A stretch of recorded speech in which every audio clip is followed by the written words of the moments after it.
Well, I guess here we are, a special episode of Steelfur Speaks. The events episodes always come from hotel rooms, wherever I end up, just because obviously I don't have my laptop and I don't have video editing tools. This hotel room is quite nice. It's actually huge for us Europeans. There's actually a table and like chairs and a whole other room, which might be common for the Americans in my audience, but certainly in Europe you usually just get a bed and a shower. But this is pretty nice. Reasonably old, but right next to the venue. So yeah, it's Wednesday. We've got one more day. Tomorrow is the banquet thing that they've organised for everyone playing in the Pro Tour, which is going to be exciting. I have currently been up for, I think, 90 hours now, so I'm obviously starting to get a bit tired, but I wanted to record this video before I went to bed.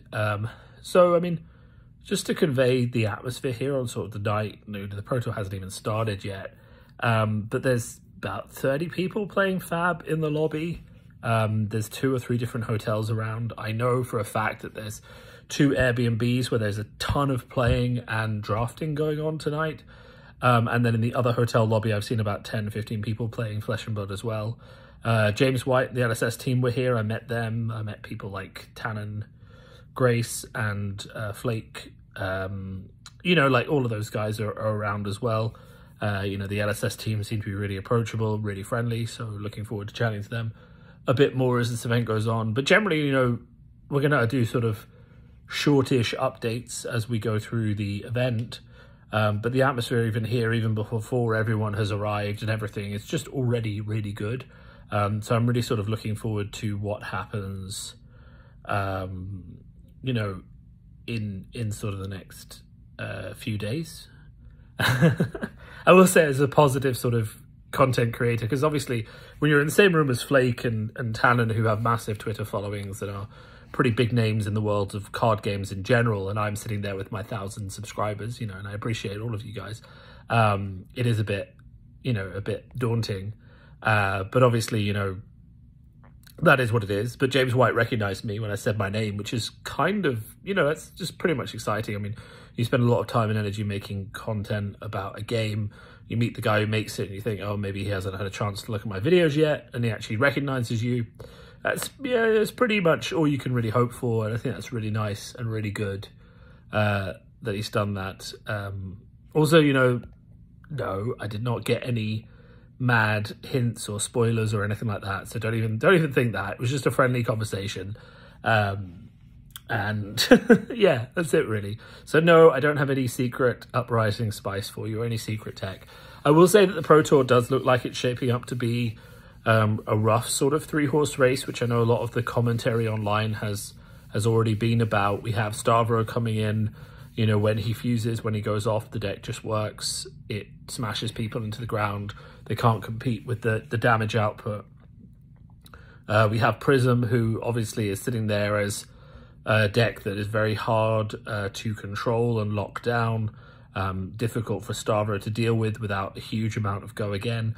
And even when he has the go again, there's still going to be off turns where they can't put out as much damage because they have to deal with the auras. And if you get ahead with the auras, you can take them down in that regard. Then, of course, we have the chains obviously here as well. Chain is very, very strong into Prism especially, and also into Stavro to a certain extent. And there is a lot to be said for, the chain strength in terms of a good pilot with chain. Can do a lot with that hero to get that power level coming through and to optimize the plays and to win mirrors, which as you're gathering from what I'm saying is I fully expect there'll be a lot of mirrors. I haven't really got a good prediction for how many I think there are going to be of each hero. I could easily see like 30% Stavro, 30% chain, 15% Prism, and then 25% everything else. I don't know, maybe it won't go that high, but I could easily see 30% Stavro happening, and then maybe, 20% chain and 15% Prism or something like that. I will say that regardless of those thoughts, I fully expect every hero in the game to be represented at this event. I know people that are bringing Kano, I know people that are bringing Lexi, Katsu, Rhinar, Levia, etc., etc. I know people bringing all of those heroes.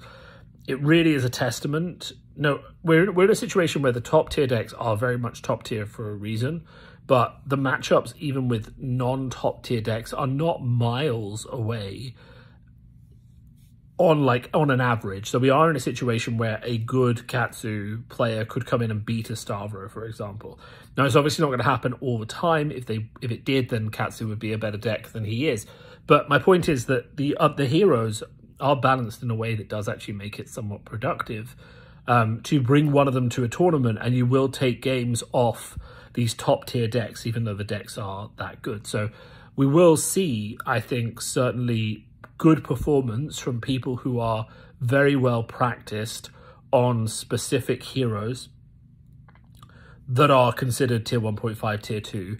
And I wouldn't be that surprised if we start to see Lexis, maybe 1 or 2 Kanos, maybe a Rhinar or 2 coming through into the higher seedings and pairings in the game on the Pro Tour. And the calling, it'll be a complete crapshoot because people just take whatever they want, right? But it will mirror the Pro Tour slightly. But obviously, you know, if all of the Stavro players are still in the Pro Tour on day 2, then there's going to be a lot less Stavro in the calling and a lot more Prism, for example, if they all get knocked out. So that'll be kind of interesting to see. So yeah, lots of thoughts on the constructed meta.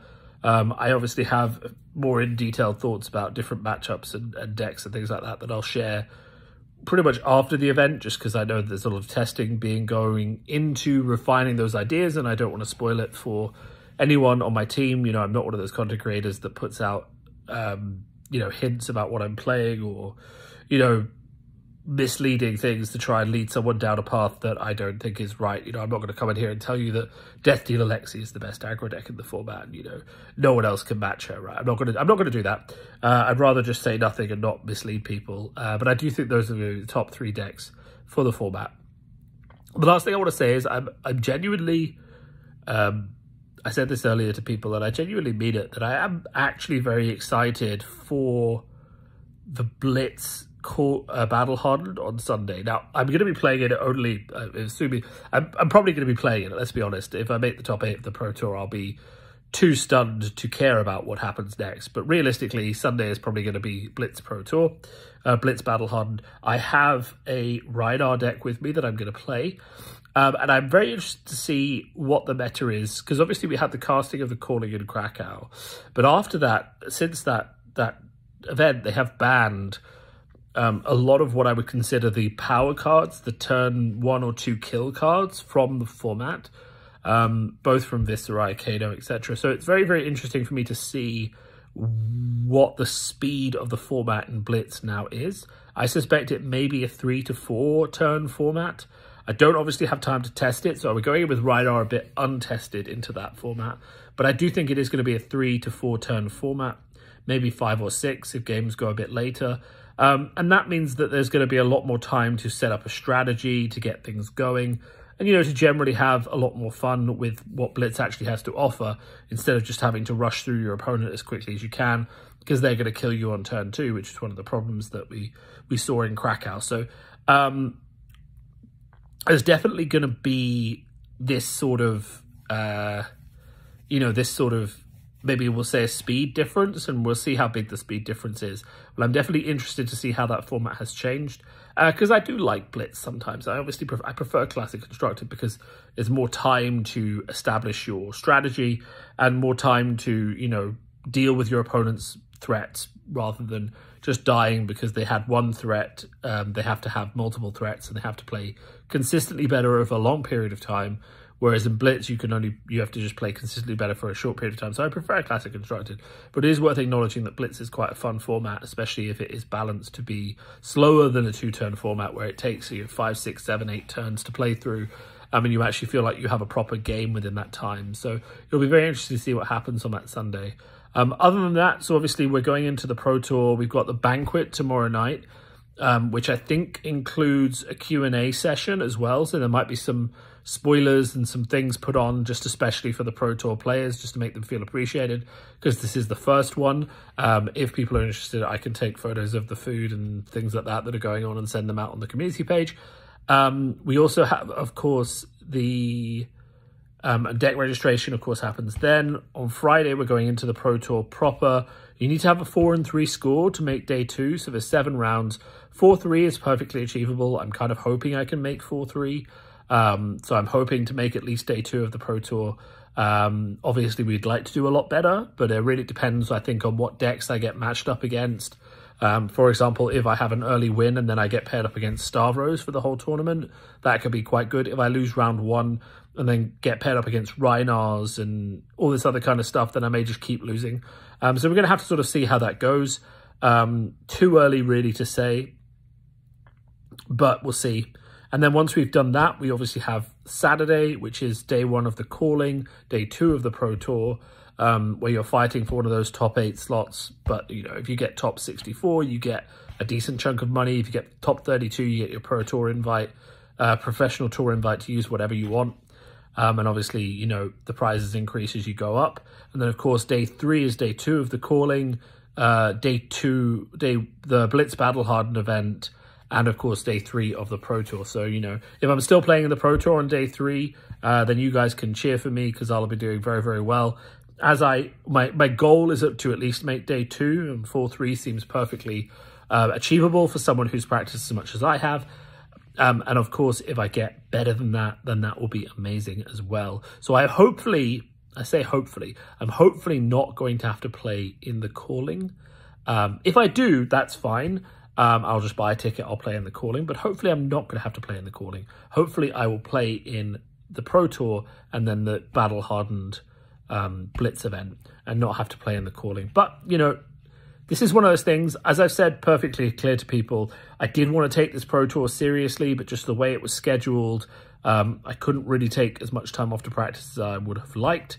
I had a wedding that I had committed to at the start of May for about 5 days in France, where I didn't have internet or any computers or anything like that with me. I was in a barn in the idyllic French countryside in the Loire Valley, and I was drinking wine and eating steak, and it was delicious and it was amazing, but I wasn't practicing for the Pro Tour. So really, at that point, I kind of realized that this wasn't, you know, even if I somehow did get a good week and a half's good testing in, this wasn't going to be my Pro Tour, because I kind of just lost 5 days of practice where everyone else was getting loads of reps and figuring out decks and switching decks and being like, oh, I'll play Prism. Oh, no, I'll play Starver, or let me play Chain.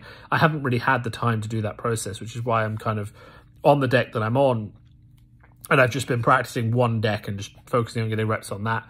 Whereas if I had played more reps, maybe I would have switched to Chain or Starver or someone else just to get, you know, just to be playing a better deck or a different variety. But I think Prism is reasonably well positioned, and I've practiced quite a bit with it, so I think I'm in a reasonably good position to do well with that deck.